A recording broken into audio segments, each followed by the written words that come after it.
మహారాజా. ప్రణామాలు మహారాణి. ప్రణామములు. మీకోసం వేరే దేశం నుండి బట్టలు అమ్మే వ్యాపారి వచ్చింది. మీరు అనుమతిస్తే తనని కానిస్తాను. ప్రవేశపెట్టండి. ప్రణామాలు మహారాజా. ప్రణామాలు మహారాణి. ప్రణామములు. మీకోసం నేను అద్భుతమైన దుస్తులను తీసుకొని వచ్చాను. చూపమంటారా? చూపించండి.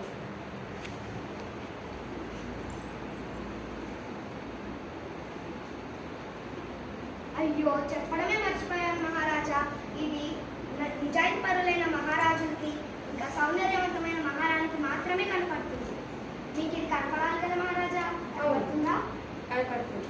మీకు మహారాణి? కనపడుతుంది. మీరు నాకు చీర పైన నెమలి బొమ్మలు. మరి మీరు ఇంకా కొనాల్సిందే కదా మహారాణి? కొనండి మరి. బంగారు నాణ్యాలు తెప్పించండి.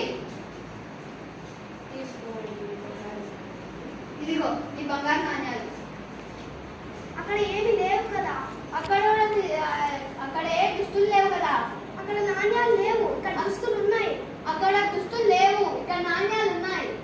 ఇక్కడ దుస్తులు, ఇక్కడ నాణ్యాలు. అక్కడ నాణ్యాలు ఎక్కడ ఉన్నాయి? అక్కడ కూడా దుస్తులు ఎక్కడ ఉన్నాయి? ఇక్కడ దుస్తులు ఉన్నాయి. ఇదిగోండి. ఇక్కడ కూడా నాణ్యాలు ఉన్నాయి. ఇదిగో ఇది దుస్తులు, ఇది నాణ్యాలు.